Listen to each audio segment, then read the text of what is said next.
La Sociedad de Mejoras Públicas de Medellín y la Fundación Universitaria Bellas Artes presentan Voces de Color y Música,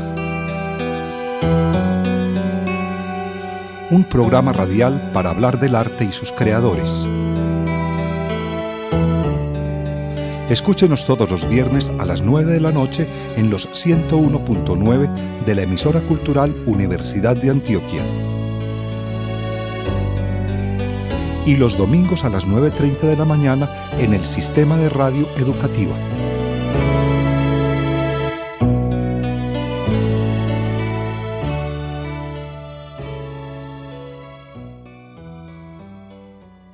Bienvenidos, estamos en Voces de Color y Música. En la grabación está con nosotros Ocaris Patiño, en la realización Carlos Vélez y Carolina Ruiz. Voces de Color y Música es un programa radial de la Fundación Universitaria Bellas Artes y de la Sociedad de Mejoras Públicas de Medellín. Vamos a continuar hoy hablando de Nel Rodríguez. La semana anterior tuvimos, como hoy, invitada a Diana Bustamante Parra, arquitecta de la Universidad Nacional con una maestría en arquitectura de esta misma universidad, actualmente docente en el Colegio Mayor de Antioquia. Y ella realizó una investigación sobre Nel Rodríguez. Y la investigación Arquitectura de Nel Rodríguez y su aporte a la consolidación de la arquitectura moderna en Medellín. Vamos a seguir hablando de esas grandes obras arquitectónicas que realizó Nel Rodríguez o la firma H.M. Rodríguez en Medellín. Y la semana anterior mencionábamos edificios importantes como el Palacio de Bellas Artes, el Palacio Municipal, y la litografía de la Compañía de Tabaco, y hoy mencionaremos otros edificios bien reconocidos en Medellín como el Palacio Egipcio, el edificio central, el edificio de la Bolsa, el edificio de la fábrica Coltabaco, el Hospital Pablo Tobón Uribe, el Banco Industrial Colombiano, en fin, grandes obras arquitectónicas realizadas por esta firma H.M. Rodríguez y donde especialmente pues está la contribución de Nel Rodríguez.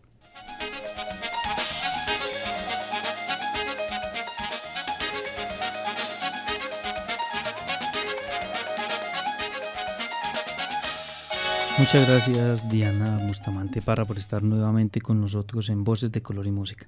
Bueno, no, gracias a ustedes. Contentísima de tener un espacio más para seguir hablando, no solamente, digamos, en él como tal, sino de la firma H.M. Rodríguez e Hijos y dar unas pequeñas capsulitas de lo importante y de lo representativo que ha sido la obra para nuestra ciudad.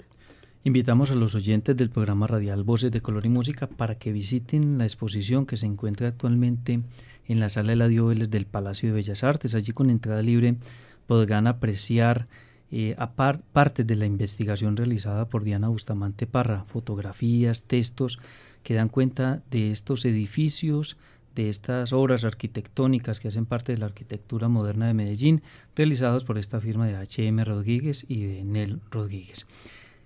Hasta la semana anterior, como mencionaba Diana Bustamante, pues mencionamos aspectos importantes de varios edificios y uno de ellos era el museo, el que hoy conocemos como Museo del Castillo, que era la casa encargada por un personaje muy importante de la ciudad de Medellín, pero como este edificio del Castillo también, digamos, hubo un encargo que hoy es un edificio también muy, muy reconocido, que es el Palacio Egipcio.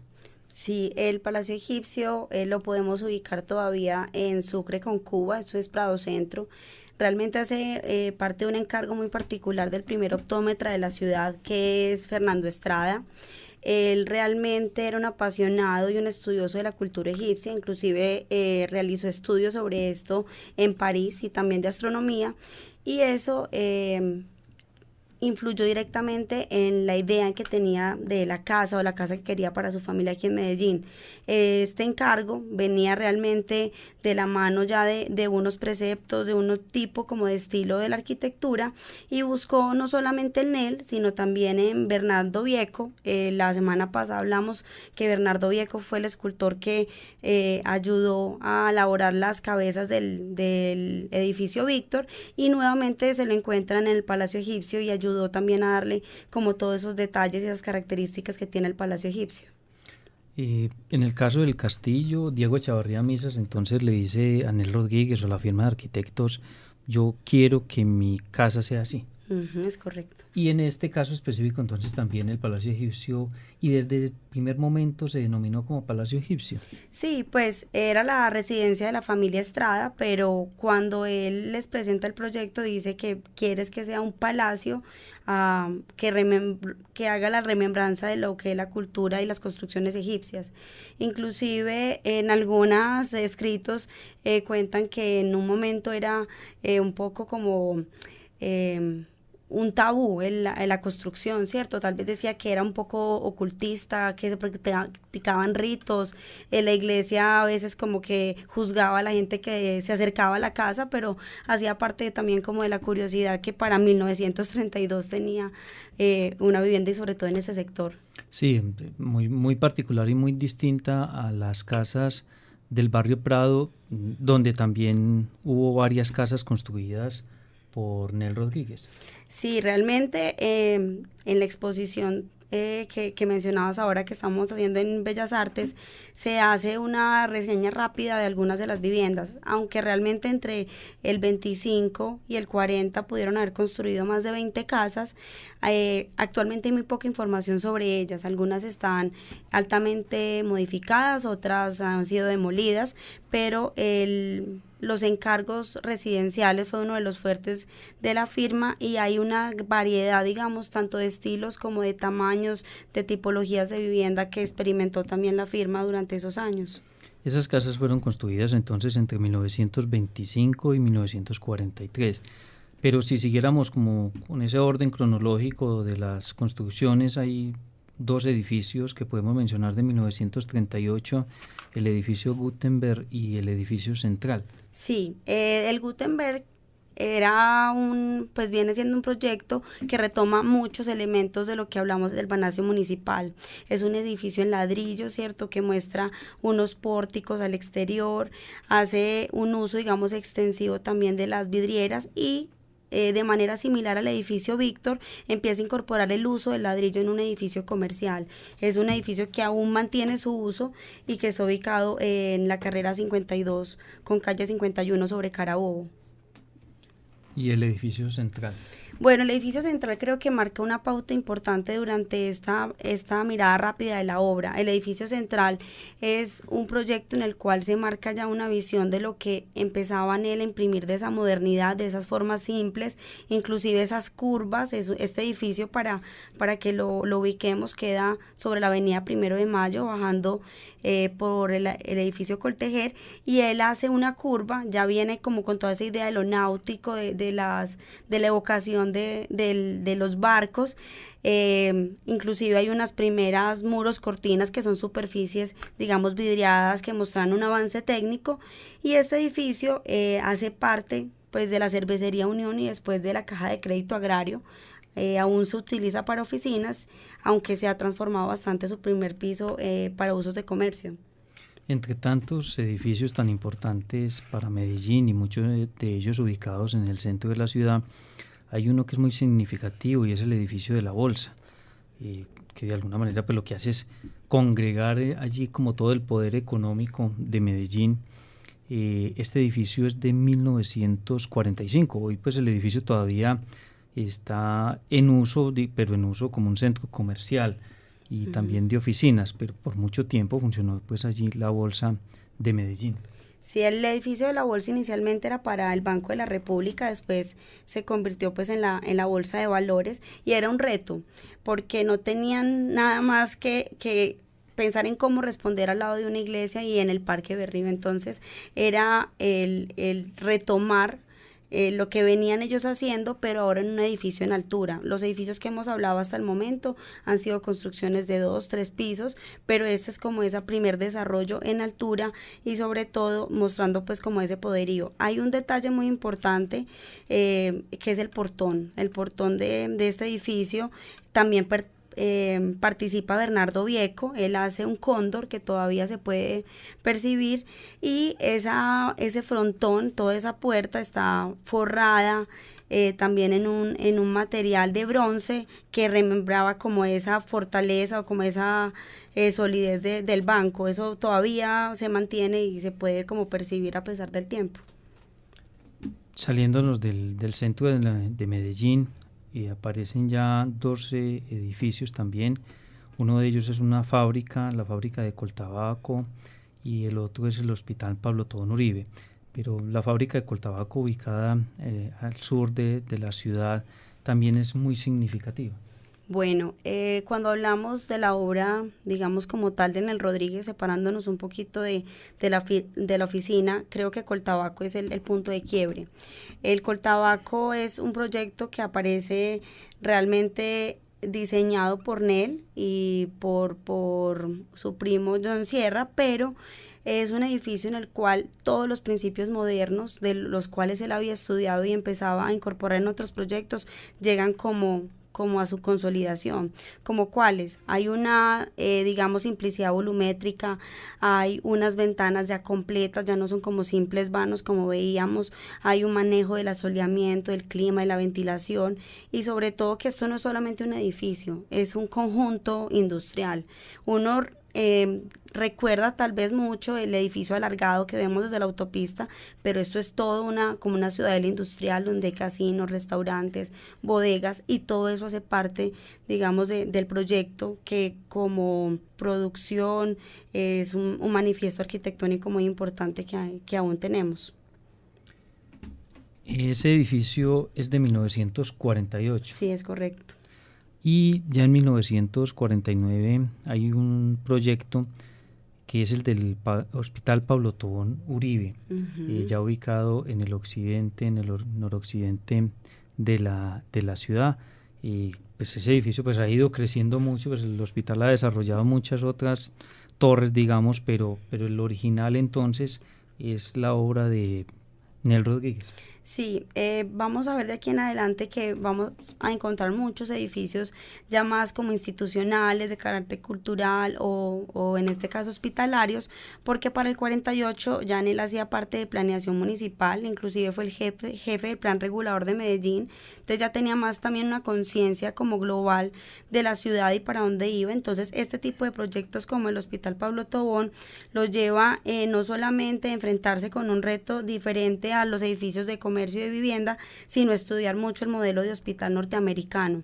En ese modelo, la habitación como tal no es simplemente un recinto como una cuarentena, sino es más un espacio también de descanso. Se establece mucho la relación con una serie de patios, circulaciones, con el exterior. Hay un estudio realmente muy concienzudo que se hizo para diseñar este hospital y fue uno de los pioneros que dio unas pautas de diseño para el resto de hospitales en la ciudad. Y para la época también se hacían estudios de circulación, por ejemplo, de vehículos. Sí, realmente pues con el tiempo se ha ido como desbordando esa capacidad inicial, pero contaba con un área también como de parqueaderos, digamos, generosa para la época, y siempre en todos los proyectos tenía como esa idea de cómo se circulaba, no solamente peatonal, sino también vehicularmente, y también pues por la importancia que tenía el equipamiento hospitalario. Dos de esas instituciones privadas que también contratan al arquitecto Nel Rodríguez para la realización de sus edificios son el Banco Industrial Colombiano y el Banco Central Hipotecario. Bueno, el Banco Industrial Colombiano realmente es un edificio pequeño, no es, digamos, como de la envergadura del Hospital Pablo Tobón. Sin embargo, la concepción del edificio como tal trae unas enseñanzas muy particulares. La principal era el cómo hacer toda una fachada solo en vidrio. En los otros edificios encontramos como una combinación de materiales, pero en esta se enfrenta a la escala de edificios internacionales en poder hacer toda una fachada vidriada. Lastimosamente actualmente esta no se puede percibir, con los años la han ido modificando, pero en la exposición tenemos una de las fotos y una reconstrucción en maqueta original de lo importante que fue este proyecto. Está ubicado sobre Junín con Colombia y es el que forma toda una esquina, también acompañado pues de una serie de balcones hacia la vista de Junín. ¿Y el del Banco Central? El Banco Central Hipotecario Tal vez pueda ser por lo mucho que he profundizado sobre este edificio en los estudios de la maestría, pero es un edificio realmente sorprendente. ¿Desde qué punto? Primero, incorpora el balcón a la oficina. Uno pensaría que unas oficinas no necesitan un balcón, eso es para vivienda normalmente, pero él realmente empieza a diseñar el espacio a partir de esa relación con el exterior. Segundo, hay una modularidad, hay unos ritmos en fachada muy importantes, también hay una idea de la prefabricación, hay una conformación del paramento en la esquina. Este edificio hasta hace poco hacía parte de Confenalco, pero actualmente todavía se sigue usando ciertas partes para edificios de oficinas. Realmente es uno de los proyectos que en mi concepto de los más importantes de este arquitecto. Entre los edificios estudiados por Diana Bustamante Parra en esta investigación sobre Nel Rodríguez aparece el Hospital Mental, una obra de 1958. ¿Por qué es importante también este edificio dentro de la arquitectura de Nel Rodríguez? Bueno, pues es tan importante para él que cuando llegue este encargo él renuncia a su cargo como en planeación como jefe del plan regulador, porque se enfrenta a diseñar ya no solamente un hospital, sino un hospital especializado en la parte mental. Entonces él realiza todo un estudio, realiza también varios viajes al exterior, y el hospital mental es también un complejo, es un conjunto de varios pabellones que están unidos por una serie de pasarelas y circulaciones, pero que la relación a partir del caminar, de los recintos, hace como ese proceso de sanación. No era el encierro, sino era la relación como con la naturaleza y el poder recorrer el proyecto, lo que proponía él como espacio pues de sanación en particular en este proyecto. A partir de este momento, pues hablo yo, bueno, está la Facultad de Enfermería de la Universidad de Antioquia en 1959, que tiene, yo no sé si unas características que uno podría llamar similares a los anteriores. Claro, si uno empieza realmente como a cruzar lo que hemos venido mencionando, casi que puede uno percibir ciertos aspectos de un edificio que se pueden ir complementando, transformando, o podría decir uno evolucionando entre ellos. En la Facultad de Enfermería aparecen nuevamente pues como esas formas racionales, ya casi que ni siquiera son volúmenes, sino son una serie de planos que se van cruzando, pero en esta la parte de las estructuras reticuladas, me explico, ese vidrio, ¿cierto? Que no es simplemente una lámina de vidrio completa, sino que empiezan a hacerse unas retículas, unas cuadrículas, empiezan a aparecer las ventanas, que para un aula de clase o para un claustro, digamos que es muy particular. Uno pensaría que el claustro es algo más encerrado, más hermético, y él lo que hace es abrirlo al exterior, llenarlo de balcones, de pasarelas, y llevar esa idea del aula con esa conexión también hacia la afuera.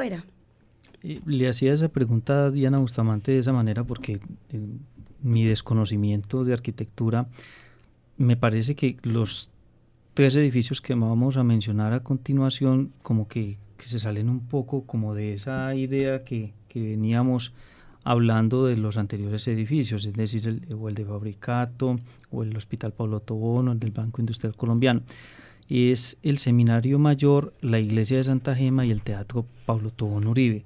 No sé por qué me da la idea de que como que las formas allí son distintas.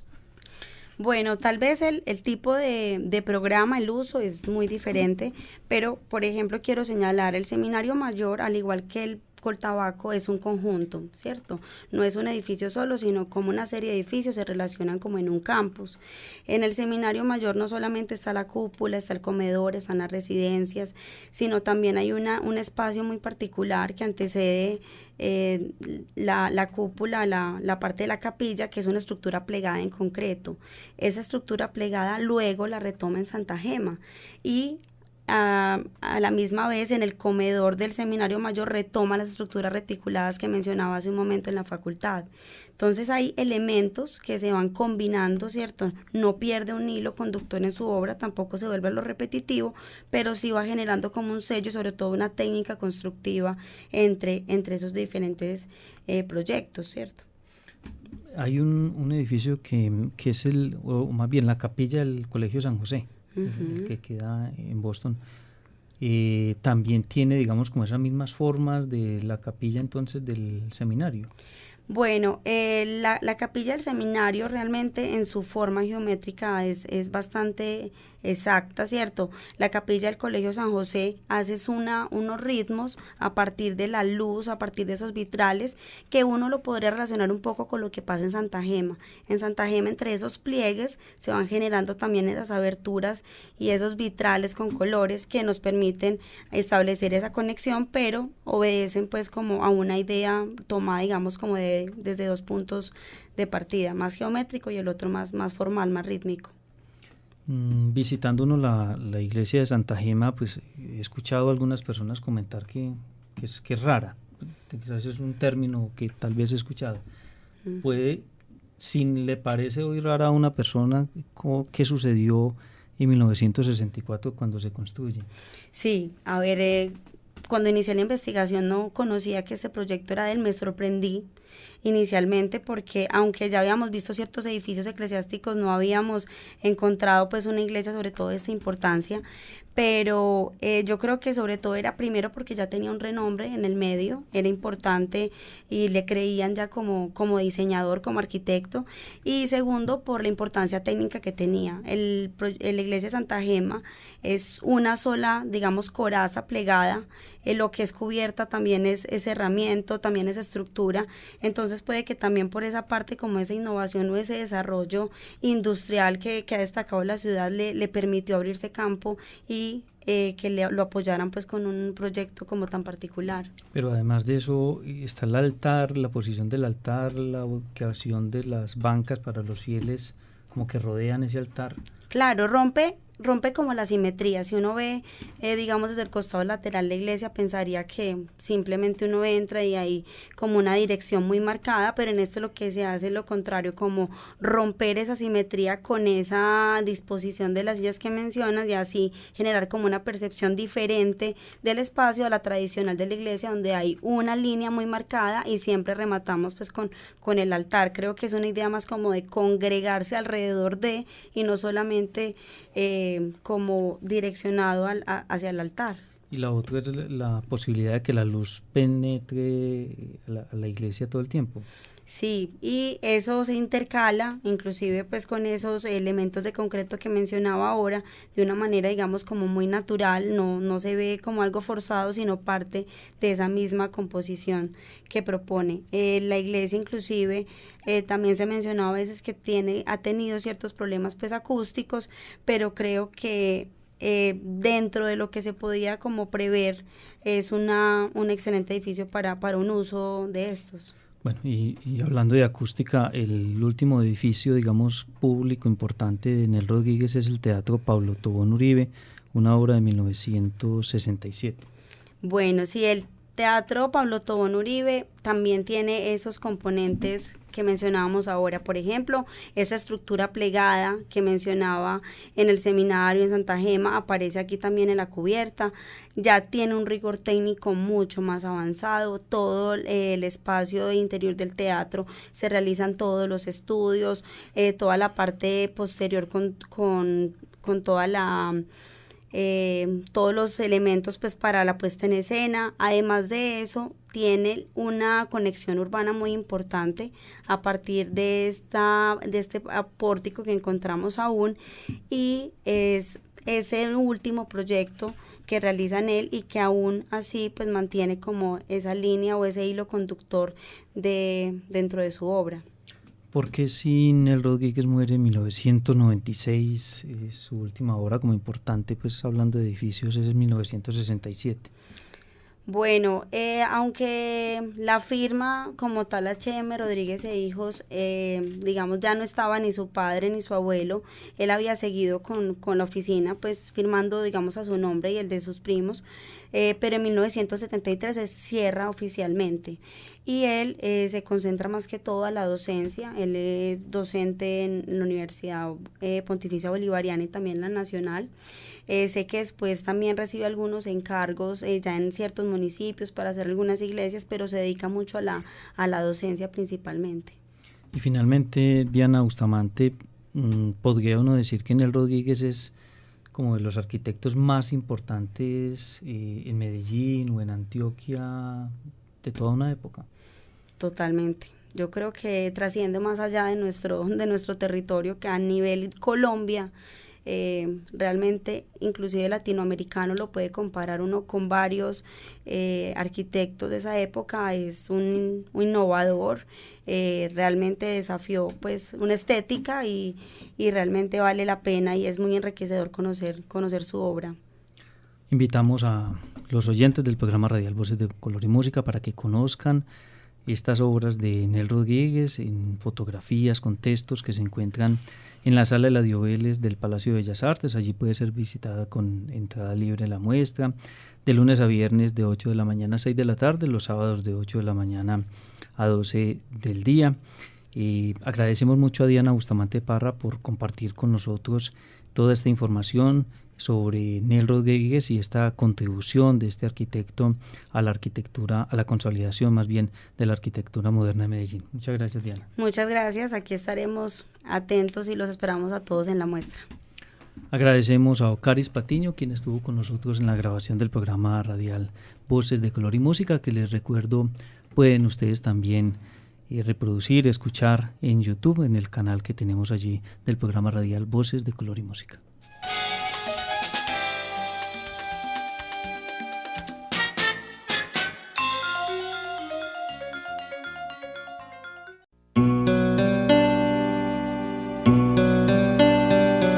La Sociedad de Mejoras Públicas de Medellín y la Fundación Universitaria Bellas Artes presentaron Voces de Color y Música, un programa radial para hablar del arte y sus creadores. Escúchenos todos los viernes a las 9 de la noche en los 101.9 de la emisora cultural Universidad de Antioquia. Y los domingos a las 9:30 de la mañana en el Sistema de Radio Educativa.